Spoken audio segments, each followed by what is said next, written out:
Ahí está. Directo. Bien, hermanos, vamos a ver la palabra de Dios. Y hoy día vamos a estar en Efesios capítulo 3. Y antes de comenzar, sí, vamos a orar. Vamos a pedir la bendición del Señor y su gracia por medio del Espíritu Santo.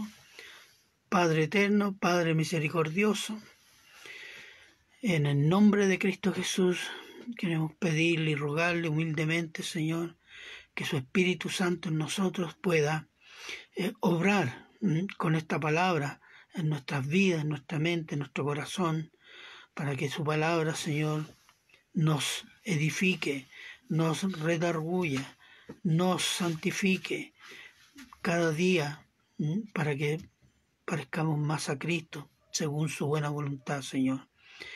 Le pedimos esta misericordia en estos momentos, Señor.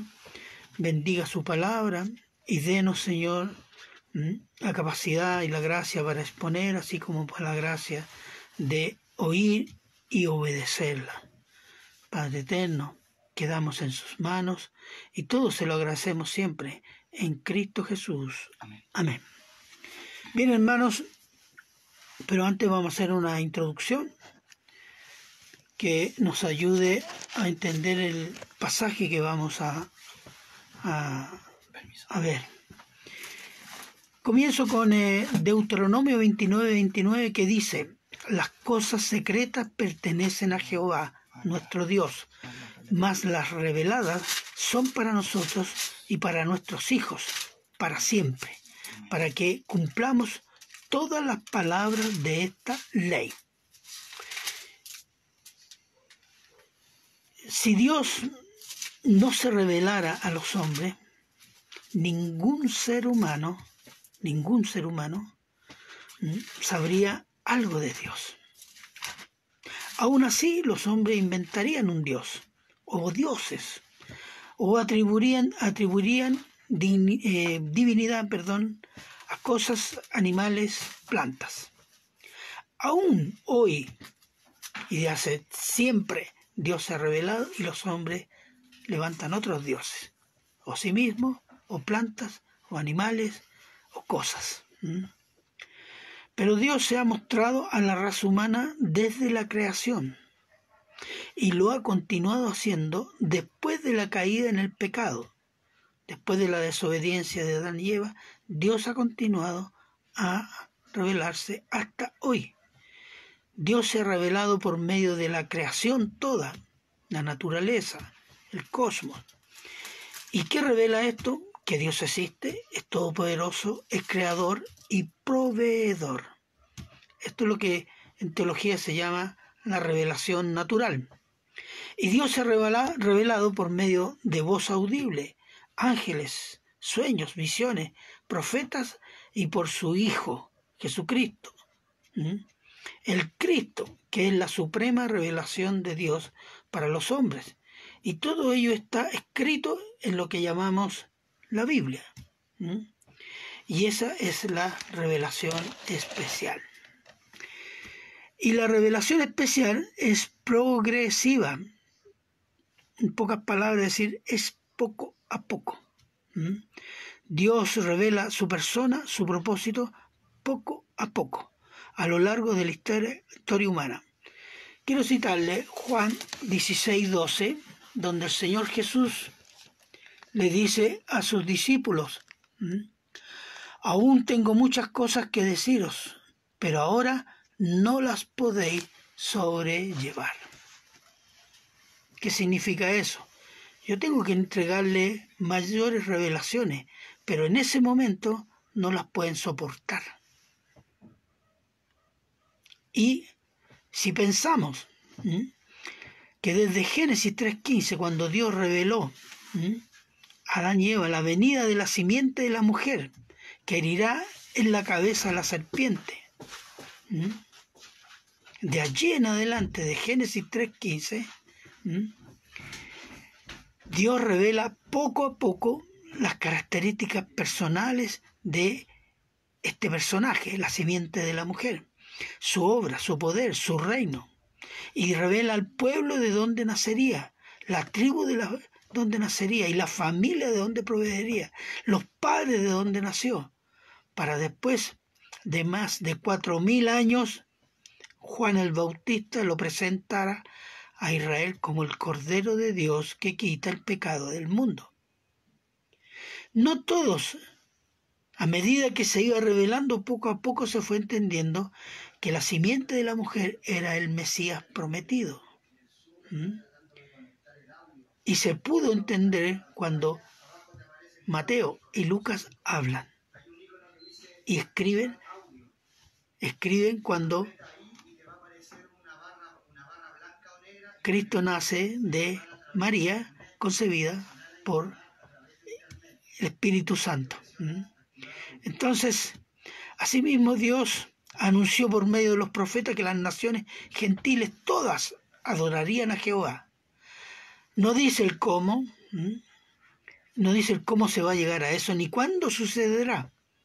Pero en el Antiguo Testamento dice en el tiempo de final. ¿Cuándo es el tiempo final? No lo dice. Pero lo anuncia. ¿Cómo va a ser eso? No lo dice. Entonces dice, todas estas cosas y otros eventos estaban en el secreto de Dios. Cuando se revelan, se les llama misterios. ¿Qué significa misterios? En el Nuevo Testamento menciona y revela varios misterios, y solo los voy a mencionar.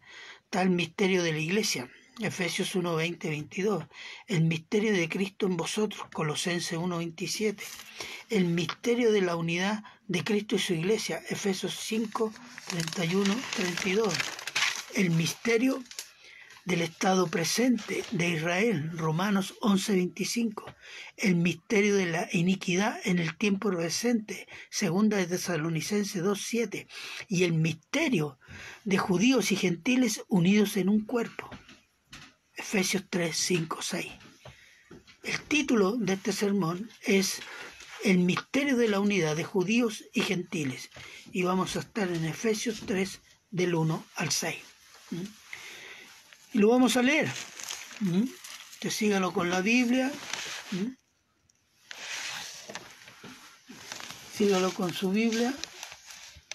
Efesios 3, del 1 al 6, dice: Por esta causa yo, Pablo, prisionero de Cristo Jesús, por vosotros los gentiles, si es que habéis oído de la administración de la gracia de Dios que me fue dada para con vosotros, que por revelación me fue declarado el misterio, como antes lo he escrito brevemente, leyendo lo cual podéis entender cuál sea mi conocimiento en el misterio de Cristo, misterio que en otras generaciones no se dio a conocer a los hijos de los hombres, como ahora es revelado a los santos apóstoles y profetas por el Espíritu, que los gentiles son coherederos y miembros del mismo cuerpo y copartícipes de la promesa en Cristo Jesús por medio del Evangelio.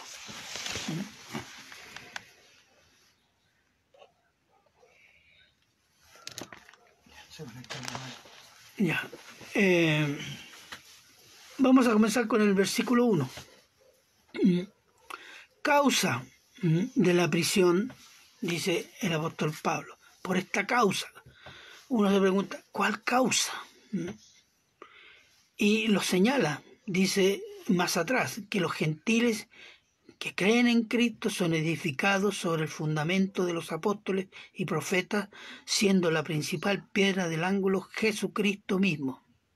Y los gentiles son edificados para morada de Dios en el Espíritu Santo. Y ahí está la causa, la salvación eterna de los gentiles. El apóstol Pablo está en prisión por causa de los gentiles. Veamos Hechos 9:15. Vamos a ir a Hechos 9:15.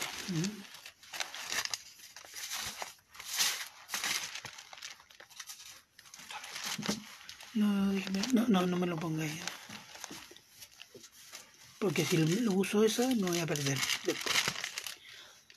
Hechos 9:15, acá está. Dice: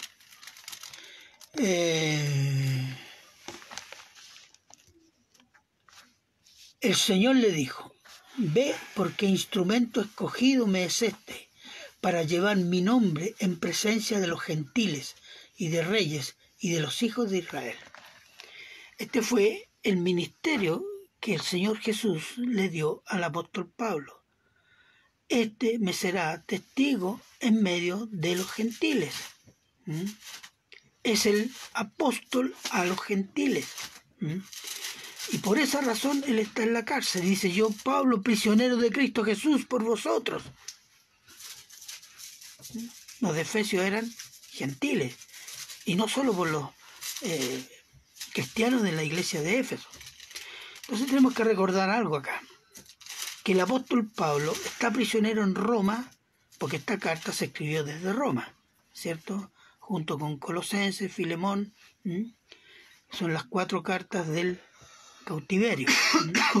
Y estuvo 2 años esperando el proceso para ir a juicio ante el emperador Nerón, esto antes del incendio, ante el incendio de Roma, y habría llegado allí acusado por los judíos de ser revoltoso contra Roma. Pero la verdadera razón es una acusación falsa y por predicar a los gentiles. Mire, vamos a Hechos 21. ¿Se acuerda que cuando vimos Hechos sucedió algo ahí? Hechos 21, cuando el apóstol Pablo fue a Jerusalén, estaba en el templo, 17. Lo tomaron preso. 17. Hechos 21, 27 al 31, que dice así: el apóstol Pablo en el templo, y dice: pero cuando estaban por cumplirse los 7 días, unos judíos de Asia, al verle en el templo, alborotaron a toda la multitud y le echaron mano, dando voces: varones israelitas, ayudad, este es el hombre que por todas partes enseña a todos contra el pueblo la ley y este lugar, y además de esto ha metido a griegos en el templo y ha profanado este santo lugar. Es una media verdad. Él no predicaba la ley, él predicaba a Cristo, pero que haya metido a alguien, un gentil, al templo, era falso. 29, porque antes habían visto con él en la ciudad a Trófimo de Éfeso, a quien pensaban que Pablo había metido en el templo. No es nuevo esto, ¿cierto? Hay gente que ve y dice: mira, ese tiene que ser ladrón. Pero mira la cara, es feo. No, ese es el ladrón, vamos, démosle. ¿Cierto? ¿Somos así o no? No diga amén. Así que toda la ciudad se conmovió y se agolpó al pueblo, y apoderándose de Pablo, le arrastraron fuera del templo e inmediatamente cerraron las puertas. Y procurando ellos matarle, se le avisó al tribuno de la compañía que toda la ciudad de Jerusalén estaba alborotada. Entonces, hay algo que nosotros siempre debemos tener presente en la vida del apóstol Pablo, y que lo menciona en 2 Corintios, que dice: peligro de los de mi pueblo. El apóstol Pablo siempre fue amenazado de muerte e intentaron asesinarlo varias veces. Mira lo que dice Hechos 22, 20.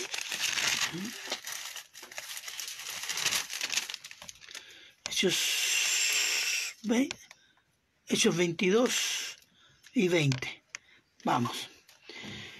El apóstol Pablo es tomado preso, lo están llevando los romanos, y él pide hablar a la multitud judía. Y habla a la multitud judía y da su testimonio, que era fariseo, que era un gran fariseo, que se convirtió a Cristo, que estuvo bajo Gamaliel, etc. Y cuenta toda su historia, cuando se convierte en Damasco, que aparece, etcétera, etcétera. Pero llega una parte, mire, escuchen. Cuando dice 20, y cuando se derramaba la sangre de Esteban, porque está hablando cuando lapidaron a Esteban, tu testigo, yo mismo también estaba presente y consentía en su muerte, y guardaba la ropa de los que le mataban.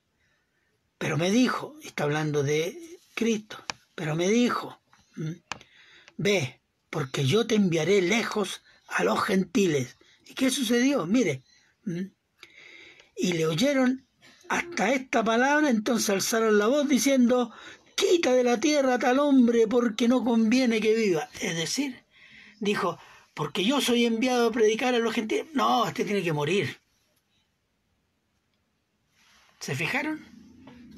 Ahí se acabó, ahí no lo escucharon más. Los judíos consideraban inconcebible que los gentiles fueran salvos. Los gentiles no tienen la ley. Los gentiles no tienen el templo de Jehová. Los gentiles son animales inmundos. Perro, le decían. El perro era el animal más inmundo que lo consideraban por los... y destinado a la condenación infernal. Así que pretender salvar a los gentiles es una herejía diabólica que debe exterminarse. Entonces, y eso es creído hoy día, hasta hoy día, por los ortodoxos judíos y por los menos ortodoxos, que Cristo era un hereje, que el cristianismo, ellos no tienen nada que ver. Salvar a los gentiles, no, es imposible, no. Entonces ellos no consideraron todas las profecías que están en el Antiguo Testamento, en sus profetas, sobre que Dios iba a extender su gracia, su bendición, incluso a las naciones gentiles. Entonces,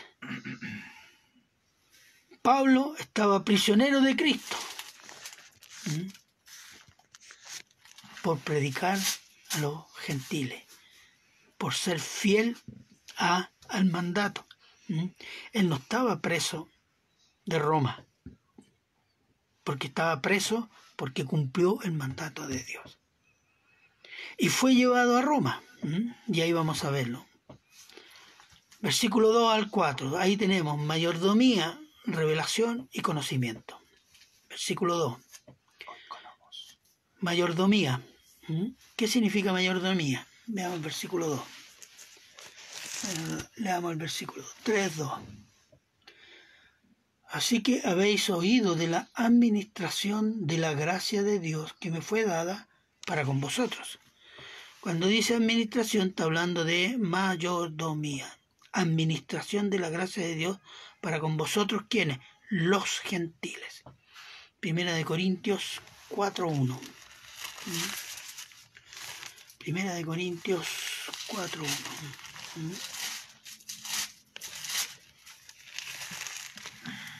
Dice, así pues, ténganos los hombres por servidores de Cristo y administradores de los misterios de Dios. ¿Qué significa esto?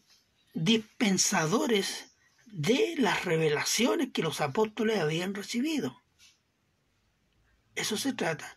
Mayordomía, administrador, ¿de qué cosa? De las revelaciones que habían recibido ellos en su comunión con Cristo y posteriormente el apóstol Pablo.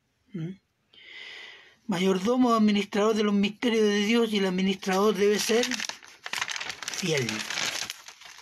Fiel, hermano.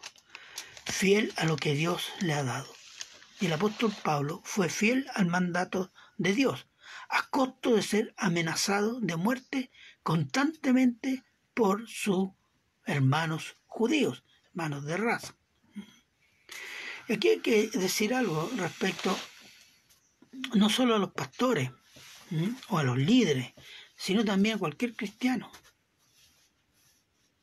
El mandato es a ser fiel, hermano. El éxito de un pastor, el éxito de un cristiano, el éxito de una iglesia está en la fidelidad. ¿Qué le dijo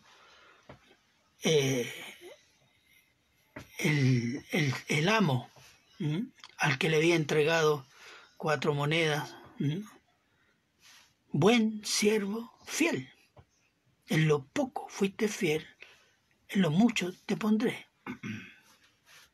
la iglesia de Filadelfia, dice, fiel a la palabra, fuiste fiel a la palabra.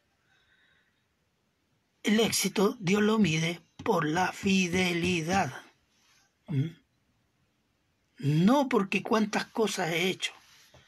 Indudablemente que hay que hacer cosas con el corazón para la gloria de Cristo. Entonces, si yo he sido fiel en todo, hemos sido fiel, vamos a recibir ese premio. Buen siervo fiel, en lo poco fuiste fiel y en lo mucho te voy a poner. Amén. Todo el pueblo dice amén. Harta corona. Harta corona y galardón. Vamos a ver Hechos 9, 23. Hechos 9, 23. Hechos 9.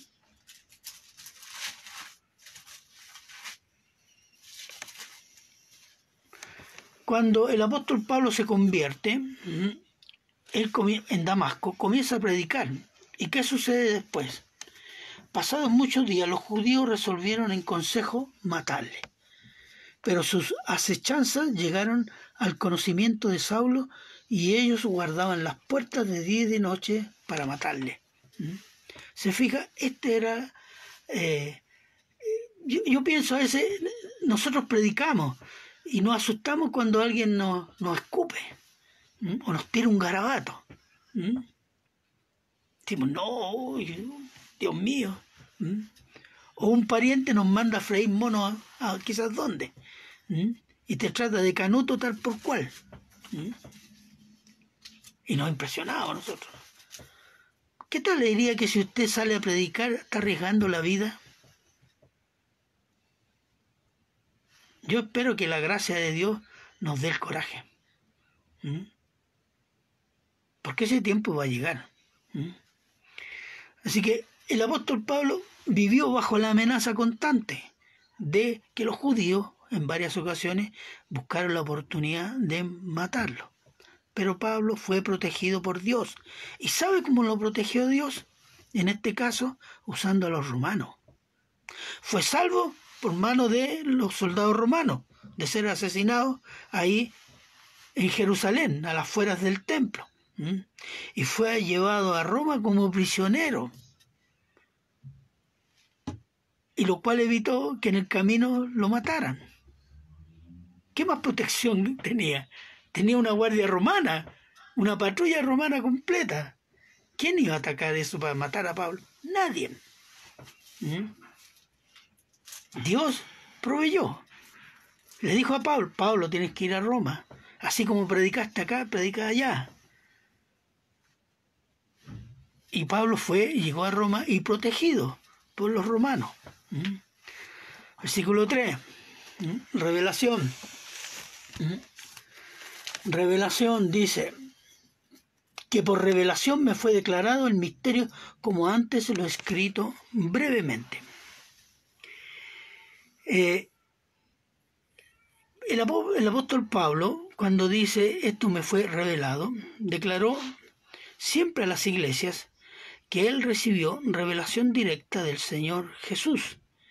Y lo hizo, siempre declaró eso, porque su apostolado fue cuestionado por los creyentes judíos y creyentes gentiles. Vamos a Gálatas, en este momento. Gálatas 1, 11, 12. ¿Qué dice? Mas os hago saber, hermano, que el evangelio anunciado por mí no es según hombre, pues yo ni lo recibí ni lo aprendí de hombre alguno, sino por revelación de Jesucristo, porque ya habéis oído acerca de mi conducta en otro tiempo en el judaísmo, que perseguía sobremanera a la iglesia de Dios y la asolaba, etc. Entonces, ¿quién podía acercarse a predicarle a Pablo? Nadie, porque los metía a todos presos. Y después en la cárcel los torturaba que negaran a Cristo. Y él se convirtió por una presencia directa del Señor Jesús.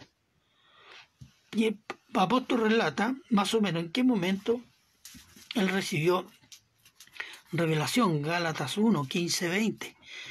Pero cuando agradó a Dios, que me apartó del vientre de mi madre y me llamó por su gracia, revelar a su Hijo en mí, para que yo le predicase entre los gentiles, no consulté enseguida con carne y sangre. Esto significa que cuando el apóstol Pablo se convierte en Damasco, él no fue a Jerusalén a decirle a los apóstoles: mire, yo soy convertido, ya no soy más el mata cristiano que era antes, etc. Y a pedir instrucción. No, él dice: yo no fui. ¿Y qué dice? No consulté enseguida con carne y sangre, sino consulté con los apóstoles, que eran más antiguos que yo, que en ese caso que el apóstol. Ni subí a Jerusalén a los que eran apóstoles antes que yo, sino que fui a Arabia y volví de nuevo a Damasco. Después, pasado 3 años, subí a Jerusalén para ver a Pedro y permanecí con él 15 días. Y después dice: en esto que os escribo, he aquí, delante de Dios, que no miento. Entonces, lo que está diciendo el apóstol Pablo, él tuvo 3 años, según los comentaristas, él estuvo 3 años en el desierto de Arabia. Y se dice que ahí fue instruido personalmente por el Señor Jesús resucitado. La instrucción, lo que hoy día llamamos el discipulado, se encargó personalmente el Señor Jesús y lo envió. Era su mensajero, su apóstol personal a los gentiles. Entonces, cuando dice yo no miento, él no miente. ¿Por qué? En 2 Corintios 12:12 dice: delante de ustedes se han hecho las señales de apóstol. ¿Cuál era la confirmación de que él era apóstol a los gentiles? Prodigios y señales. Y él dice: yo delante de ustedes hice las señales de apóstol. Esa era su carta de presentación. Por esta declaración, es decir, por la declaración de que él había sido instruido por el Señor Jesús en términos personales, fue acusado de mentiroso y falso apóstol, a pesar de que la aparición del Señor Jesús al fariseo Saulo era de conocimiento general y aceptado sin cuestionamientos. Veamos 1 Corintios 11:23. 1 Corintios. Esto lo hemos leído muchas veces y fíjese lo que dice. Porque yo recibí del Señor lo que también os he enseñado, que el Señor Jesús, la noche que fue entregado, tomó pan y habla de la Santa Cena. Esto yo no lo aprendí de Pedro. Esto yo no lo aprendí de algún apóstol. Esto yo lo aprendí del Señor Jesús. Entonces dice, para que vean que el conocimiento que tengo yo sobre este tema, como antes lo he escrito brevemente. ¿De qué está hablando? ¿Qué es lo que le escribió brevemente antes? Ahí se lo voy a mostrar, mire. Vamos a Efesios 2, 19, 22. Efesios 2, 19 dice: así que ya no soy extranjero ni advenedizo, sino conciudadano, está hablando a los creyentes gentiles, sino conciudadano de los santos y miembros de la familia de Dios, edificado sobre el fundamento de los apóstoles y profetas, siendo la principal piedra del ángulo Jesucristo mismo. Ese es mi conocimiento, dice. Entonces él tiene 3 cosas. Yo recibí me fue dada una mayordomía. No dice que la pidió, ni oró por ella. Para decir, él no oró por ser pastor. El Señor lo llamó, lo preparó y lo envió. Segundo, revelación. Él recibió revelación. Tercero, tenía un conocimiento muy profundo del propósito de Cristo para salvar judíos y gentiles. Entonces, dice, leyendo podéis entender cuál sea mi conocimiento en el misterio, la revelación de Cristo. ¿El misterio cuál es? La revelación de Cristo. El misterio en el Nuevo Testamento, ¿qué es lo que es misterio? No es algo esotérico, no es algo que algunos iluminados pueden solo aprender y conocer y cultivar. No.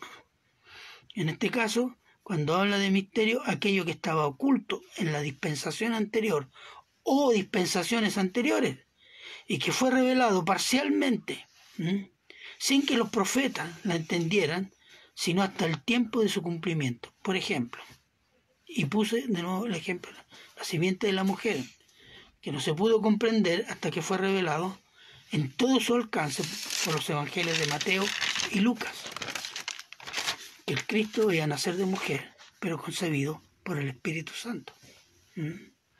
Entonces, el misterio de Cristo es que Cristo es Dios hecho hombre, y que como hombre muere y resucita y asciende al Padre. Que en Efesios 1, 9, 10, volvamos a Efesios, en Cristo, y aquí esta es la frase, dice, en Cristo se nos da a conocer el misterio de su voluntad, según su beneplácito, el cual se había propuesto en sí mismo de reunir, y este es el punto, de reunir todas las cosas en Cristo en la dispensación del cumplimiento de los tiempos, así las que están en los cielos como las que están en la tierra. Esta es una revelación. Hoy día nosotros la manejamos así, como si fuera el boleto de la marca VIP para el pasaje, ¿no? Esto tiene una serie de implicancias y primero, en ese tiempo fue rechazado esto por los judíos y no entendía por los gentiles muchas veces. Entonces, Cristo es el centro de la redención de Dios y la redención de toda la creación. Ese es el punto.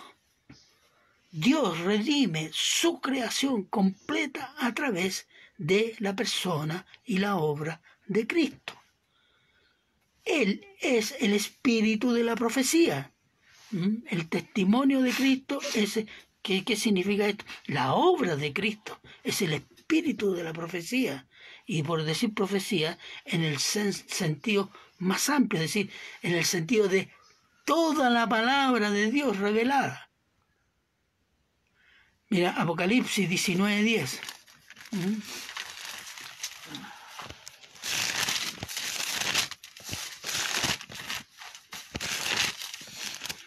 19:10.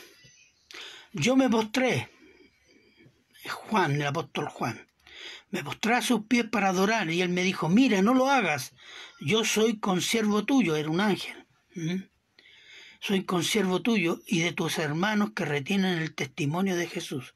Adora a Dios, porque el testimonio de Jesús es el espíritu de la profecía. El testimonio, la obra de Cristo es la esencia de toda la palabra de Dios.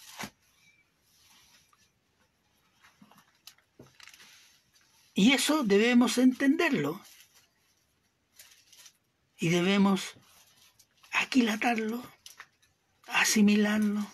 Y eso tiene consecuencias en nuestra vida también. El Señor Jesús es el centro de la profecía del Antiguo Testamento. El Señor Jesús es el centro de la predicación del Evangelio en el Nuevo Testamento. Y el Señor Jesús es el centro de los últimos tiempos para juicio y salvación. La centralidad de Cristo fue y es revelada a plenitud en el Nuevo Testamento, a los apóstoles y particularmente al apóstol Pablo.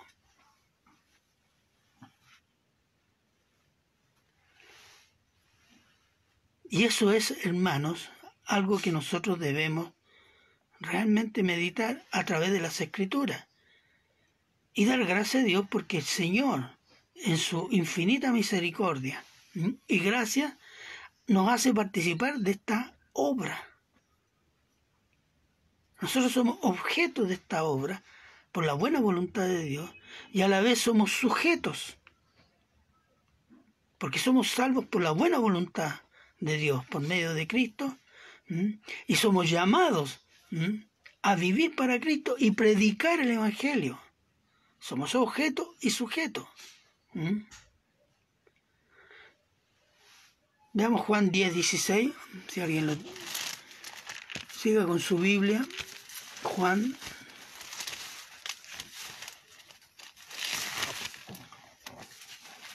10:16. Sí, Juan 10:16.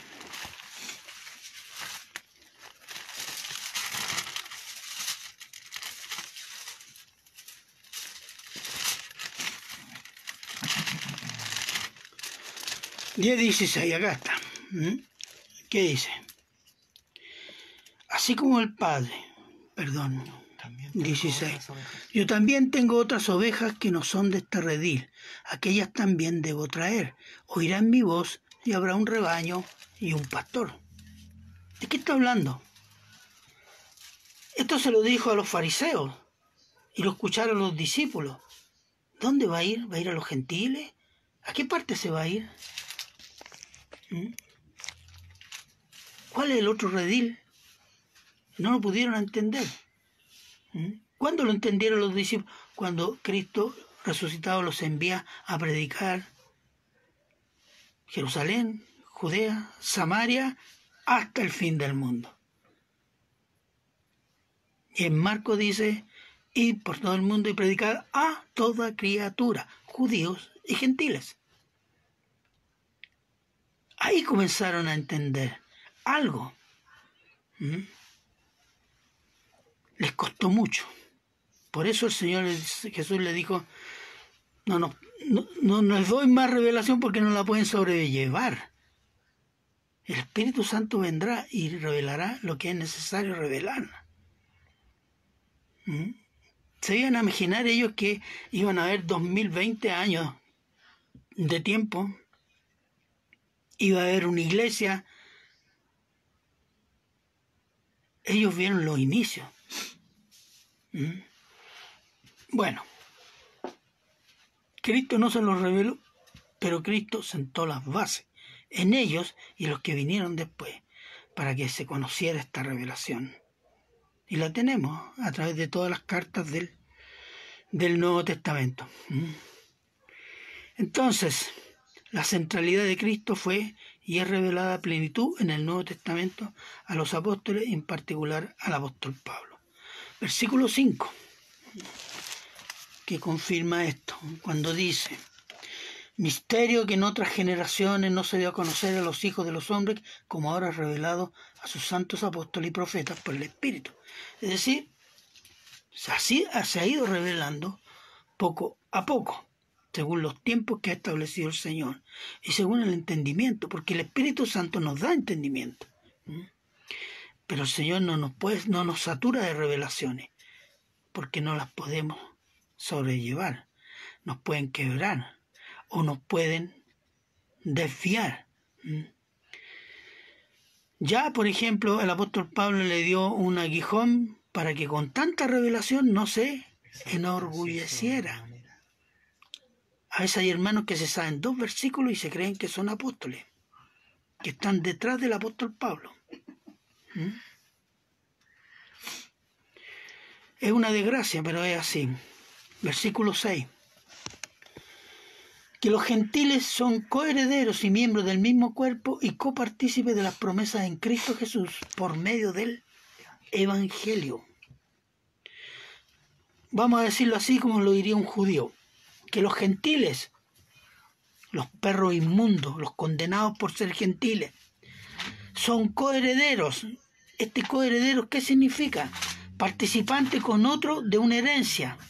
¿Y quién es ese otro? Los judíos. Y miembros del mismo cuerpo, que es Cristo.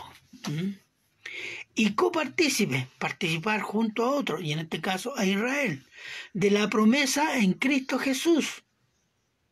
En Cristo, y solo en Cristo hay salvación para vida eterna, por medio del Evangelio. Es Cristo y solo Cristo. No Cristo sin más algo o alguien, o Cristo sin menos algo o menos alguien. Colosenses 1, 26, 27. Colosenses 1, 26 y 27. El misterio que había estado, se fija, oculto desde siglos y edades, pero ahora este ha sido manifestado a sus santos, a la iglesia, por medio de los apóstoles, a quienes Dios quiso dar a conocer las riquezas de la gloria de este misterio entre los gentiles. ¿Cuál? Que es Cristo en vosotros, la esperanza de gloria. Aquí hay una cosa increíble. Cristo en vosotros.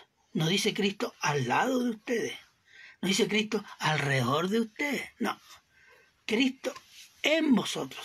Dentro de ti. Y eso es la gloria. La esperanza de gloria. Son de los judíos. Es el nuevo pacto. Jeremías 31. Vayamos a Jeremías 31.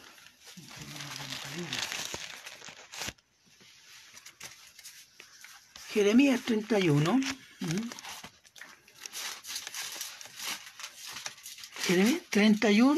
Jeremías 31, 31. Grítele a la...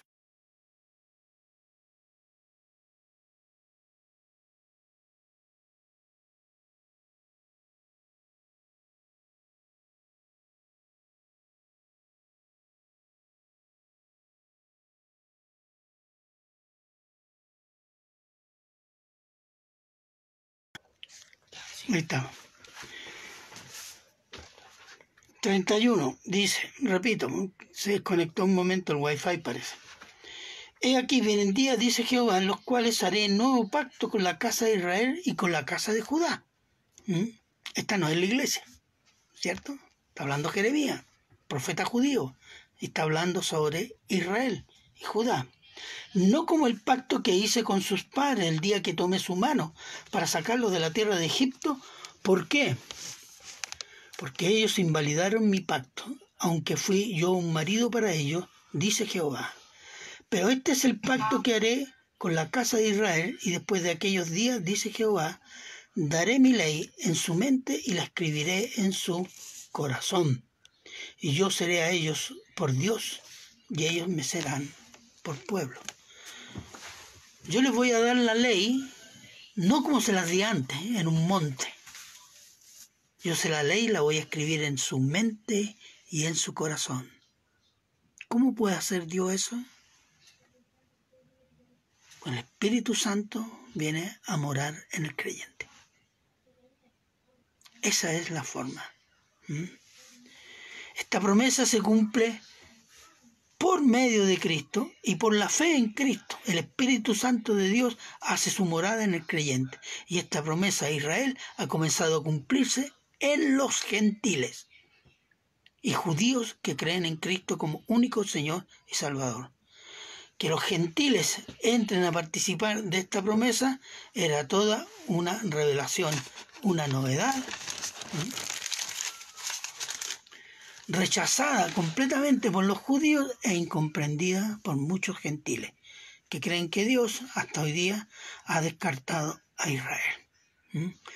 Pero tomemos en cuenta que el apóstol Pablo escribe que los gentiles son coherederos y copartícipes.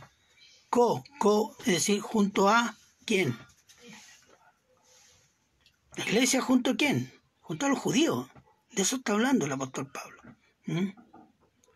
Los judíos como nación creerán en Cristo, como el Mesías de Dios. Zacarías 12:10. Este es un versículo que yo siempre lo uso porque es muy claro y a nadie engaña. Y derramaré sobre la casa de David y sobre los moradores de Jerusalén espíritu de